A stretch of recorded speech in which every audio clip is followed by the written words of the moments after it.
Healthy Living, Happy Midlife. I'm your host, Denise Siegel, the Menopause Mentor.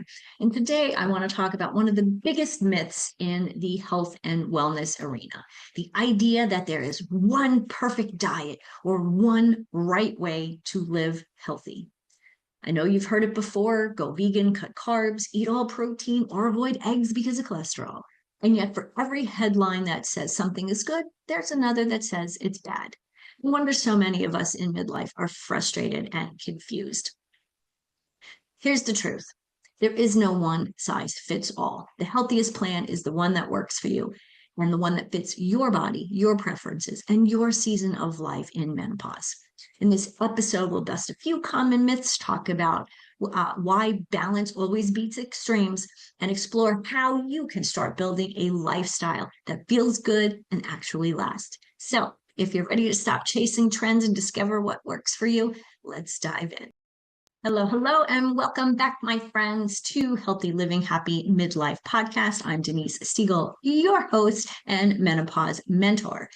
Today, we are going to talk about something that I know you've seen over and over again, right? Okay. And like since you were 16, that this is the way to live a healthy lifestyle. Like there is one way, it's the only way, right? How many times have we heard that?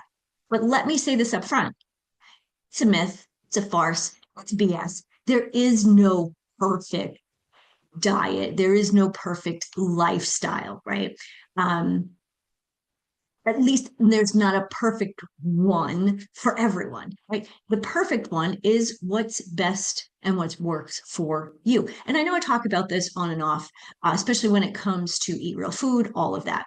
The challenge that we have with, especially when ladies come to me, they want to lose weight and, they've been on this diet and that diet.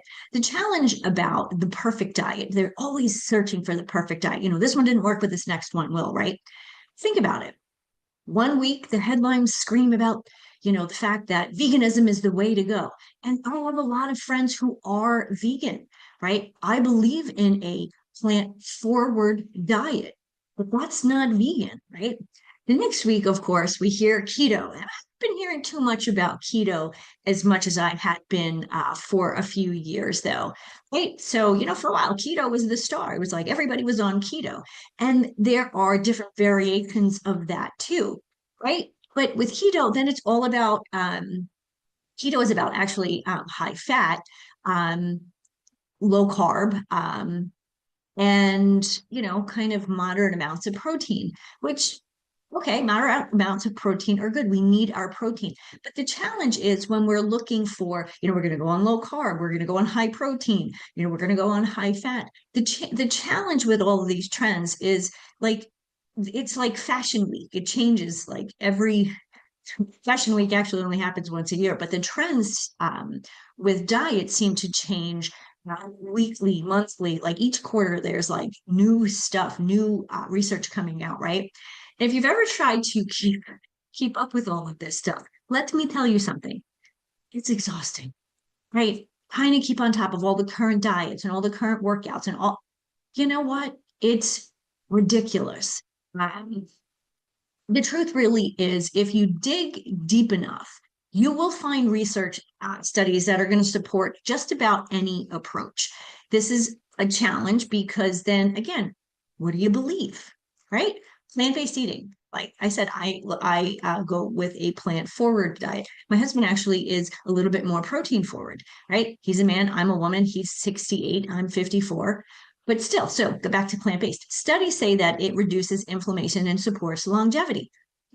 That's great. Well, it makes sense. Okay, animal protein. Other research will show that it's essential for strength and resilience, right? Plant-based people are going to tell you that no, animal protein, you don't need animal protein. Animal protein is bad. But the animal protein people are going to say, well, you really can't, increase muscle mass with plant-based foods. And of course, there are people in the world who are very successful at doing just that.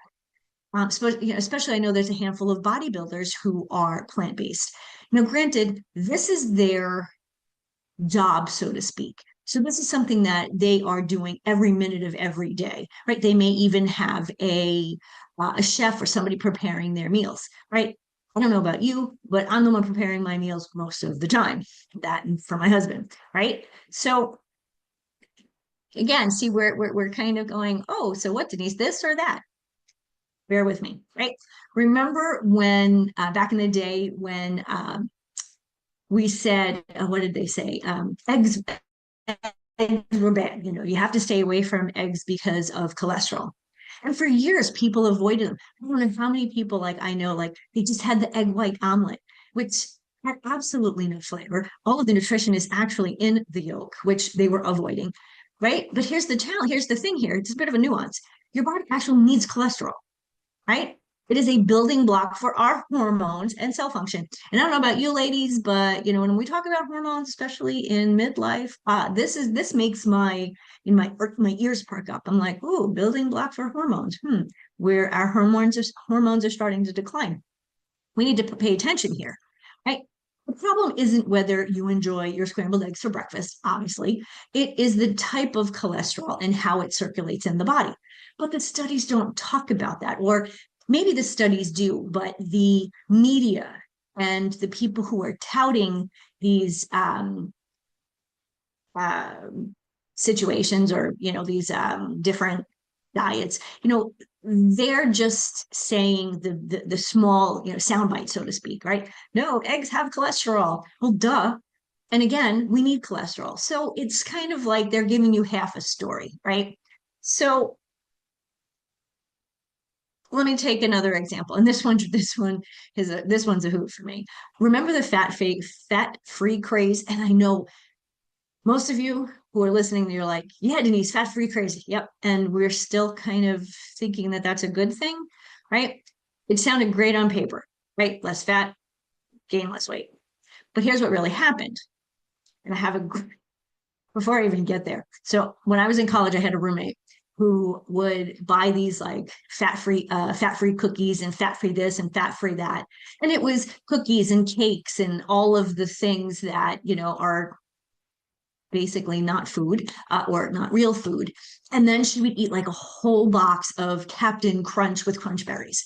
But because she had the fat-free stuff, this was like, oh, it's okay, right? But here's exactly, so this is what really happened when it came to fat-free, right? They took the fat out and everyone went, yay! But what the heck did they replace it with? Sugar and additives. Why? Because when they took out the fat, they took out the flavor, and they basically tasted like cardboard. So they had to put something back in so people would buy them. And what we ended up getting was an entire generation hooked on processed foods, which basically laid the groundwork for what we now call the standard American diet, the SAD diet, right? Processed foods, processed meats, everything out of a box or a bag, all of those things. Not that you need to avoid them 100% of the time, right?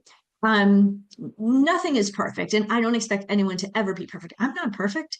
Shoot, I just yesterday bought a small bag, or a personal size bag of Quest chips that are kind of like Doritos. Now they're protein chips, and when you look in what's in them, it's nothing really. I mean, it's almost like eating air, but for 140 calories, I'm eating air. But it was something that, for whatever reason, I was just craving something with a crunch, right? I'm not going to beat myself up over it. It's one little bag, right? So I'm obviously not addicted to this stuff, but every now and then it's okay, right? So this is a perfect example on about how these trends can backfire. So what I have learned working with myself as my N of one, and also working with countless women in midlife, that your health is personal, right? Some women really do thrive on mostly plant-based lifestyle. I have two friends who their whole world revolves around plant-based cooking. I mean, they're part of the American College of Lifestyle Medicine, and they're true proponents. And yes, they are thin, but they also live the lifestyle. Uh, they exercise, they get sleep, they have stress relief, they have close connections with people. So they have like the all around lifestyle that is really important, right? So those are people that I know that are thriving thus far on a plant-based um, lifestyle. I hate to say diet. I hate the word diet because that always means restriction in our brains, right? But then again, I have more people that are better off. They feel better. They have better muscle mass when they're eating chicken and fish and lean proteins, and they've not exclusively. They add those to the mix, and the whole idea of 100 grams of protein, right? And we do talk about eating protein. If you're going to have protein, have protein in each meal. When it comes to animal-based proteins, you can reach 100 grams of proteins really freaking fast, right? 6 ounce piece of chicken is about 100 grams of protein. Well, if that's what they're saying, what we think is the appropriate amount, again, depending on who you are, size, shape, all of that, um, you're good with 6 ounces of chicken. So if you're eating more protein than you need, kind of like taking supplements, your body can't use it. And so it's either going to store it or it's going to eliminate it. Huh. Okay. Um, so obviously the key is not to follow every trend that shows up in your social media feed. I know, ladies, trust me. I was looking at Facebook this morning and there's already 3 or 4 that I've seen. And I'm like, really? Another one of these? We're going back to that. Right. Instead, ask yourself these questions. Do I have steady energy throughout the day with the way I'm eating? Am I sleeping soundly? Am I waking up in the middle of the night and I'm hungry? Does my digestion feel good?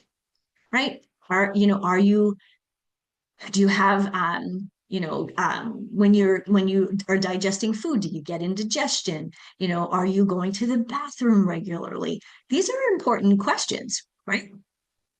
Your answers to those questions are actually more valuable than reading and changing your diet again, right? If you have steady energy throughout the day, that's a good sign that what you're eating is giving you what you need.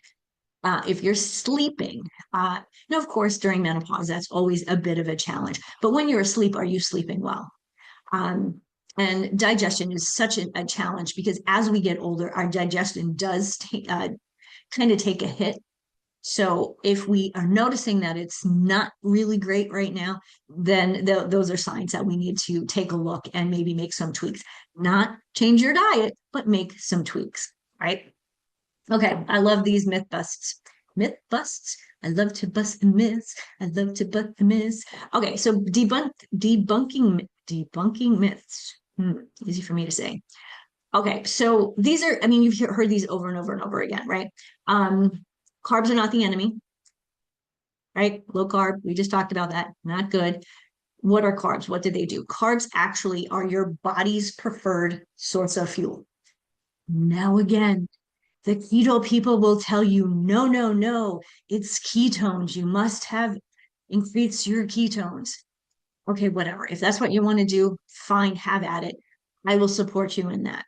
Um, the issue, of course, is the refined carbs, right? The pizza, the white bread, the cakes and the cookies, and all of those things that you get at the store that are stores and shops that are in boxes and bags and cookies, all of the things, right? Kind of the things that we used to call treats when I was growing up. Right. So again, it's the refined carbs. It's not the ones that you're going to find in fruits and vegetables, whole grains, beans and legumes. Those are the good ones. Those are the eat real food type of carbs. So the question I have for you here is, are you eating a good balance of those things? And those things are actually going to help with your digestion. And if your digestion is better, it's actually going to help with your sleep. And again, if you're eating these good carbs, it's actually going to give you more energy. Ta-da! Carbs are good, aren't they? Okay. Protein is always better. Again, not necessarily. Yes, protein is essential, but again, balance matters. Too much can actually strain your kidneys. Too little leaves you weak and fatigued. And as we're getting older, this whole menopause thing is our estrogen and is dropping. The our risk of losing muscle, sarcopenia, and bone loss, right? Osteoporosis. These increase. So again, it's about balance, right? And I know there's my sister has a friend who decided that like the carnivore diet was for her. I have no idea why. This woman, for most of the time that I've known her, has been a heavy woman. So yeah, she's gone from diet to diet, and this was the new trend that uh, that she's kind of jumped on that bandwagon. The challenge with that, of course, is um, too much of a good, too much of anything becomes a negative, right? And at some point, um, what are the detriments? Like, what is her body not getting, right? It's definitely not getting fiber if you're eating uh, all meat, right? Um, and if you're not eating any fiber, beans, legumes, leafy vegetables, fruits, you're going to have some trouble digesting. You're going to have some trouble going to the bathroom. So again, going back to those three questions that I mentioned before, do you have the energy? Are you sleeping okay? Is your digestion the way where it should be? Or is it affecting all of the above? Okay, this is one that I struggle with, and um, I believe in supplementation. However, supplements cannot and should not replace your food. They can support your diet, but they can't actually mimic the magic that whole foods, real foods, contain, right? Your fiber, your phytonutrients, your antioxidants, all of those work together. And no, you can't get them in supplement form. It just doesn't work the same in your body, right? And there are hundreds of thousands probably at this point of supplements out there.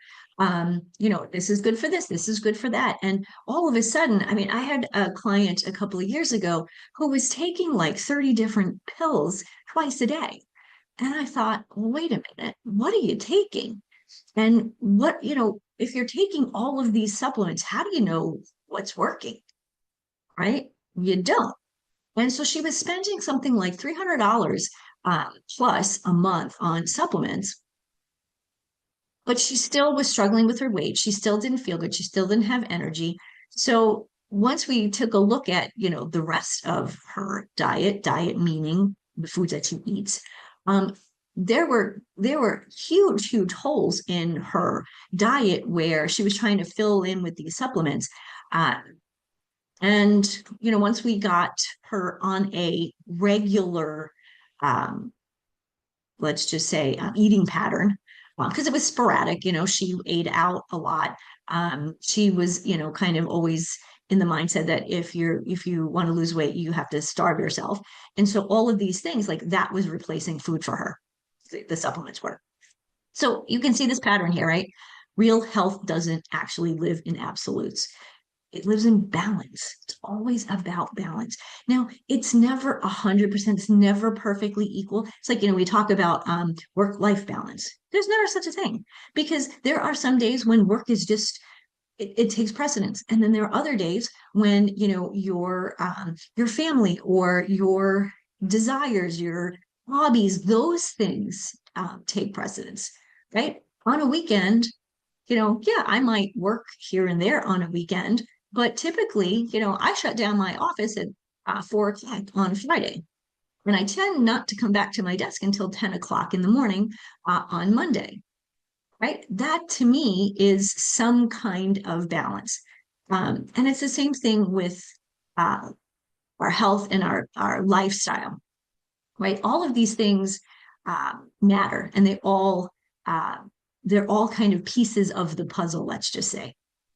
So what we're really looking for here, what are we really looking for?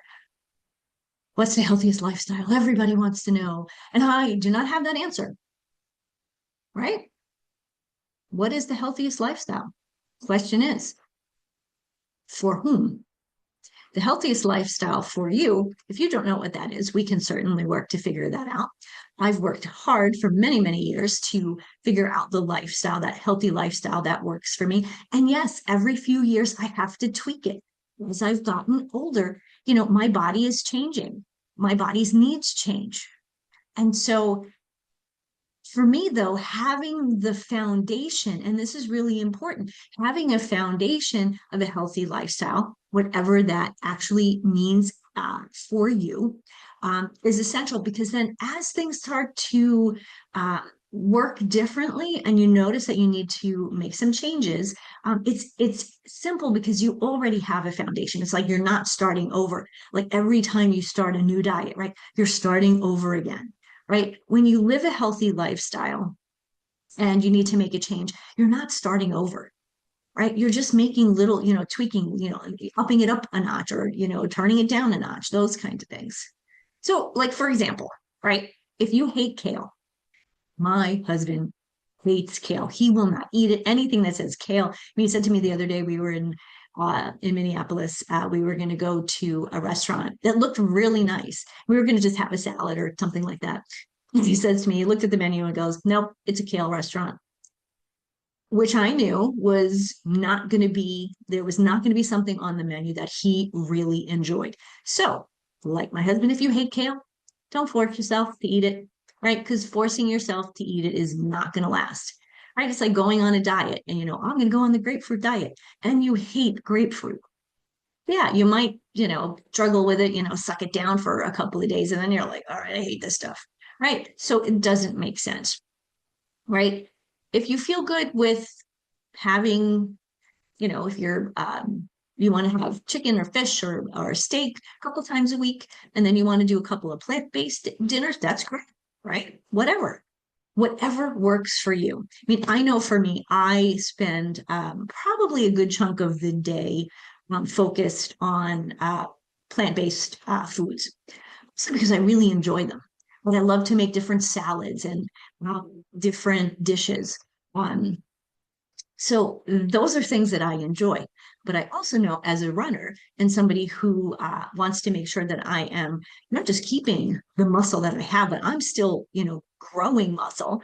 I know that I need some animal protein throughout the week, right? So as much as I am plant forward, that doesn't mean that that's 100%. And I did go through a period where I was vegetarian, and that was great. But I also wasn't running as much.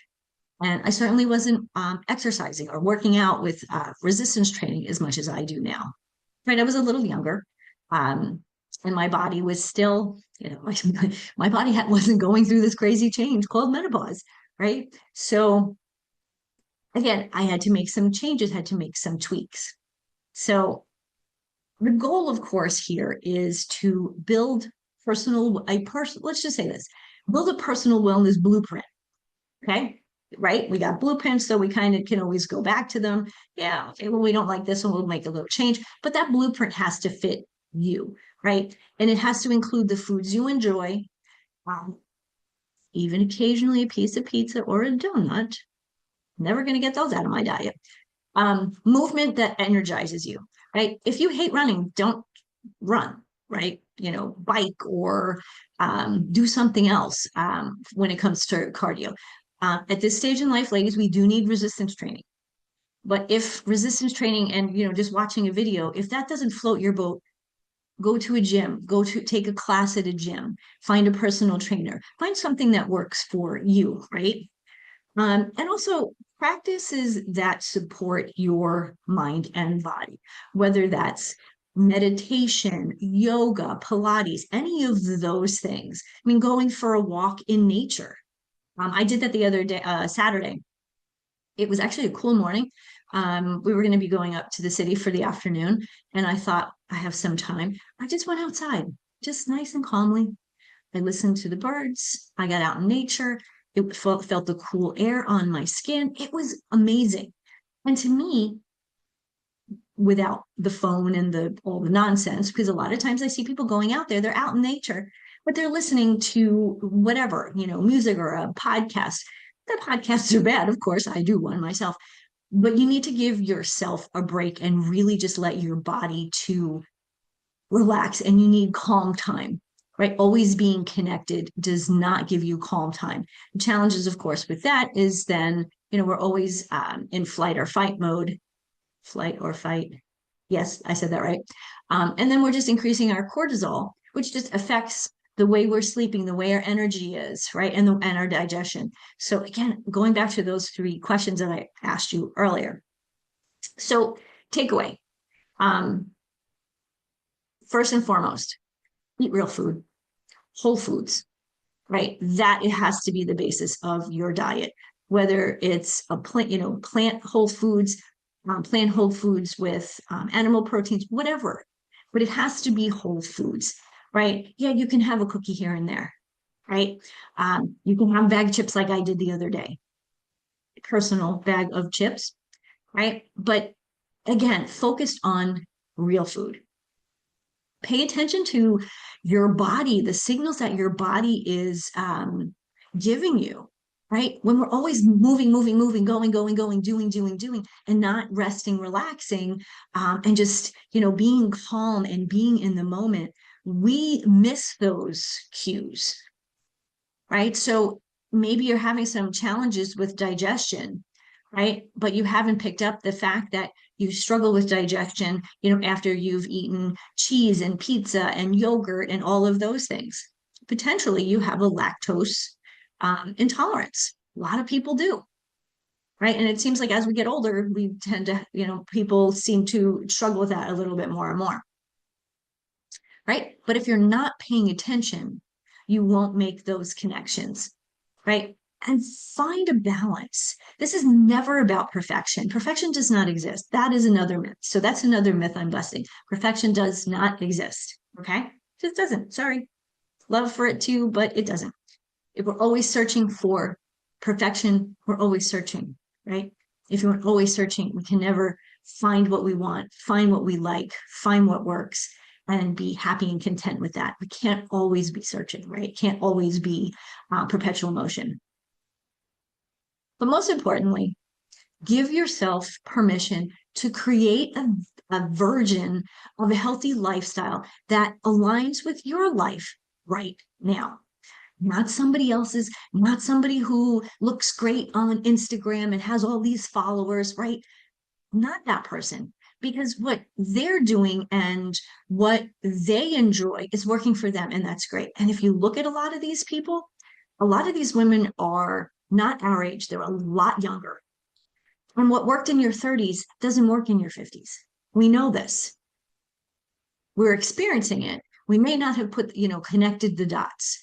But when you're in menopause, starting in perimenopause, obviously, our body needs different things, right? It doesn't need the crazy workouts 3, 4 times a week and all the intensity and go, go, go. The body sometimes needs no, no, no. And that is just relax, go for a walk. Doesn't need that intensity, right? So it's about finding what works for you now, right? And what works now, we may have to tweak in a year from now, right? I mean, as we get older, things do change, and we have to be open to that. So if you are tired of all of this conflicting advice that's out there, and you're truly just ready to discover the best way for you to eat, to move, to feel well, and to live a life that is aligned with you, I'm here to help. Okay. Schedule a call with me. This will take you on that first step to building a lifestyle that is not about trends. It's about you. It's about time that it's about you. So I want to thank you for joining me today on Healthy Living, Happy Life. Until next time, remember, healthy living is about happy living, happy on your best path is always the best way for you, right? Healthy living, happy midlife. I'll see you next time. Thank you for joining me for another episode of Healthy Living, Happy Midlife. My hope is that today's conversation left you inspired, encouraged, and ready to take the next step toward creating a vibrant, fulfilling life that you deserve. Remember, you don't have to settle for fatigue, brain fog, or frustration. Midlife is not the end of your story, it's the doorway to your next best chapter. And I'm here to help you walk through it with energy, with confidence, and with joy. So, if you're ready to take this journey further, I invite you to schedule a free strategy call with me. The link is in the show notes. And together we'll design a plan that works for you at this time in your life, for your body. So, be sure to subscribe, rate, and review the show on your favorite podcast platform. Catch the video version on YouTube so you never miss another episode. Share it with a friend who needs to hear that midlife can truly be the most powerful season of her life. Until next time, I'm Denise Stegall, reminding you that healthy living, happy midlife is just possible. It's yours for the